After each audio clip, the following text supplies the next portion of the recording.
Pastoral Care Lab. Jeremy Dupre. I'll be the caregiver in this video. Be Pastor Jeremy. And this is my wife Jamie, and she will be playing Cindy. So, we'll begin. Welcome back, Cindy. How are you? Hi, Pastor Jeremy. Doing okay. How are you? Good. Happy Halloween. Oh, yeah. Happy Halloween to you. How was it? Halloween? Yeah. Oh, good. Yeah. We get pretty excited about it. We had everybody carves a pumpkin and all that kind of stuff. And Bettina had her first big junior high dance, and so she was getting ready for that with her sister's help and everything. So yeah. Good. So it was good. Yeah. Good. That's awesome. Mhm. Well, I'm glad you are back. I'm glad we get to meet again. At our last session, you talked about being sad and thinking about your relationship with Rick and feeling some sad feelings about the loss of your marriage and what it used to be. And I wanted to explore that a little more. A lot of times when people are,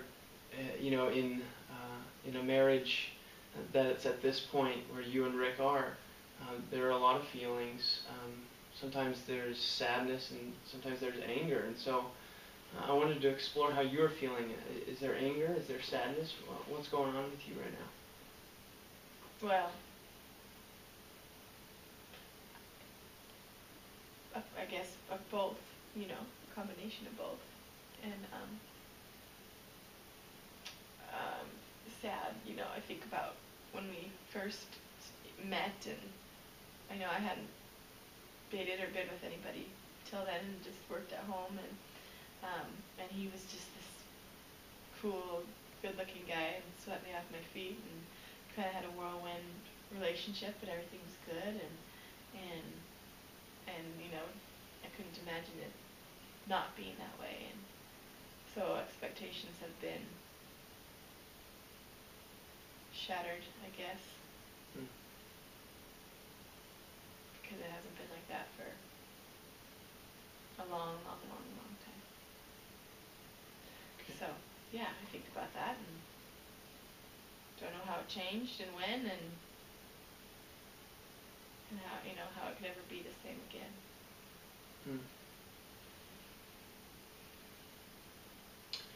Can you tell me a memory or a time where you were the happiest with Rick? Happy. Well,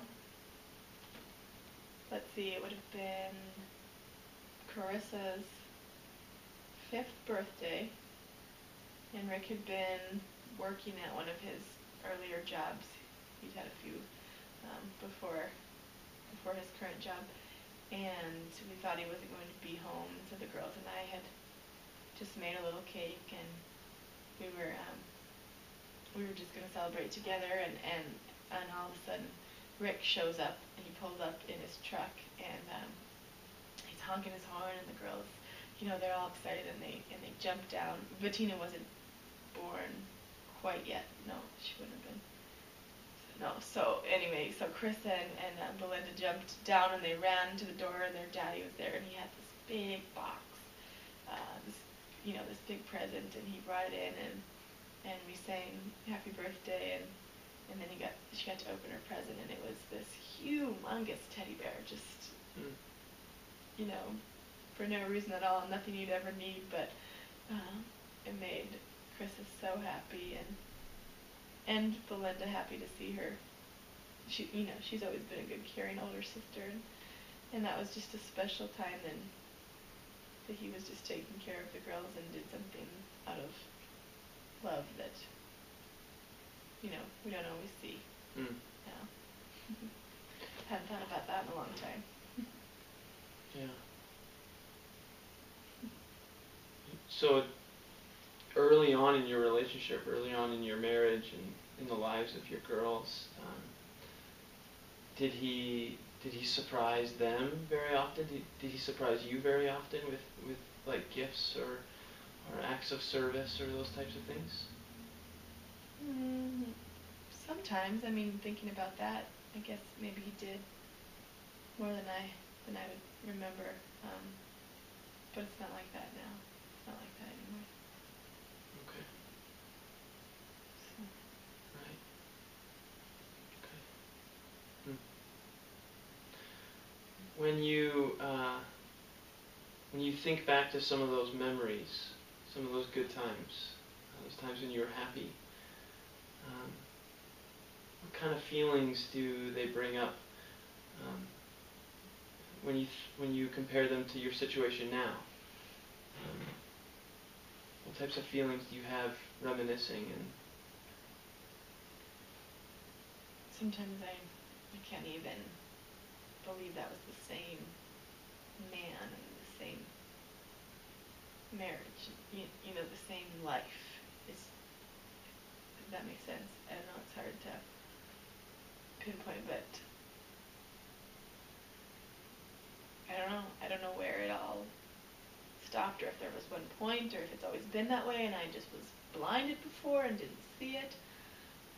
You know, all kinds of those things come to my mind because people don't often change, you know, but situations can change and actions can change, and I was young and he was my first love, and I just couldn't imagine it any differently than happily ever after, because that's how it's supposed to be.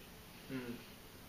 So I don't know if he's changed or if my perspective has changed. Okay. Do you feel angry or sad or confused?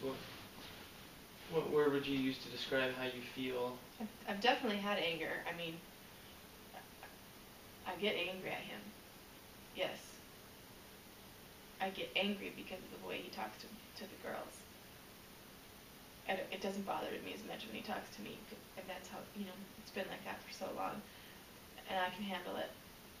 But it really bothers me when he talks to the girls the way he does, and he just goes off the handle so quickly, and they're walking on eggshells anyway, you know. Mm-hmm. I mean, especially poor Bettina. She feels like she's the one that has to keep the peace, and she's the youngest of everyone. You know, and that's not fair. That's not okay. She's not getting to live her life as a young teenager because she's having to grow up faster because of the way he treats everyone else. Mm. You know? It's not fair to her. So yeah, so definitely some anger there. And I know I don't talk to him the way a good woman should talk to her husband. But I don't know how else he'll hear me. Sometimes I wonder if he even hears me then.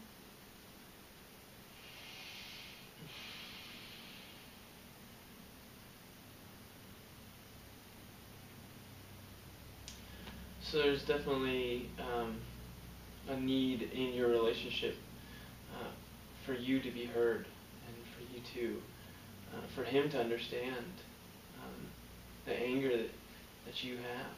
I know you all have been doing marriage therapy, marriage counseling off and on for a lot of years. Is that something that you shared with him?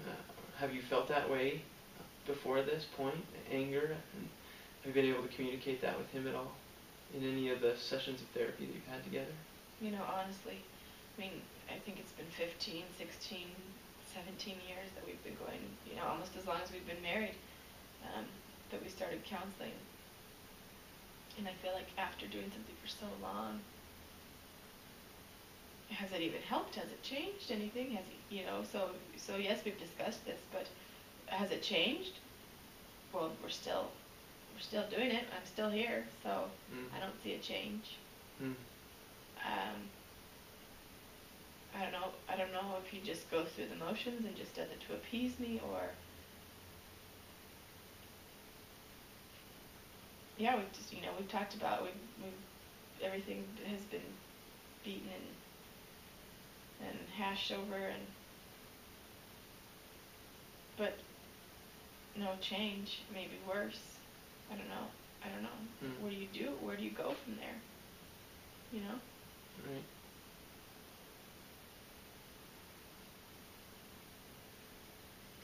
So back to what you said at the end of our last session, sort of this sadness or this mourning over the loss of how your marriage used to be. Do you think that this realization that you've tried this for a really long time, that there doesn't seem to be much change, is there something that comes along with that realization, that things aren't changing at all? Is that part of the mourning for you?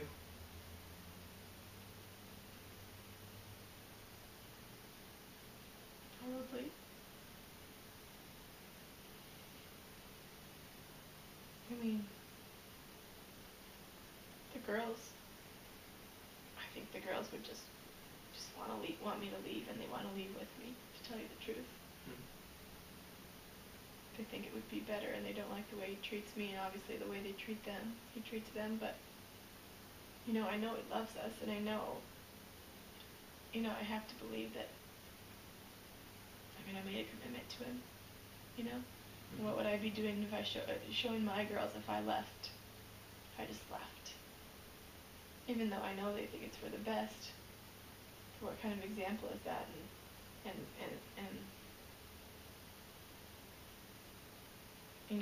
it'd just be quitting, failing. So I don't know how I could handle that either.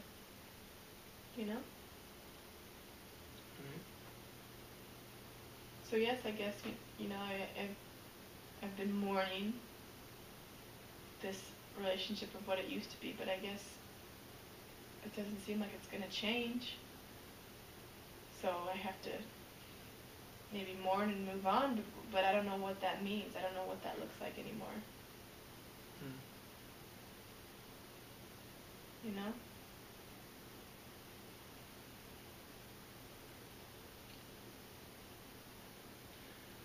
Well, there's definitely a process to mourning. When someone has a death in the family or a close friend, there's usually a bunch of different steps that folks go through as they mourn, and it sounds to me like that you're mourning the loss of the relationship, what it used to be. You're mourning maybe the loss of the expectation of what you thought your marriage would be at this point. And what I want to tell you is that it's okay to mourn. It's okay to be sad about that loss. It's okay to be in that place. And you talk about moving on, and yes, eventually we do want to move on in some fashion, some form. But you don't want to neglect this part of the process, the being sad, being angry, maybe even denying it at certain points. It's okay to be in all those places, and it's really good to share. I'm really glad you're here. I'm really glad you're willing to open up and sort of tell me how you're feeling, how you're doing.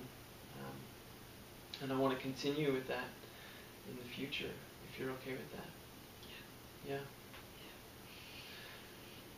Thank you. Yeah.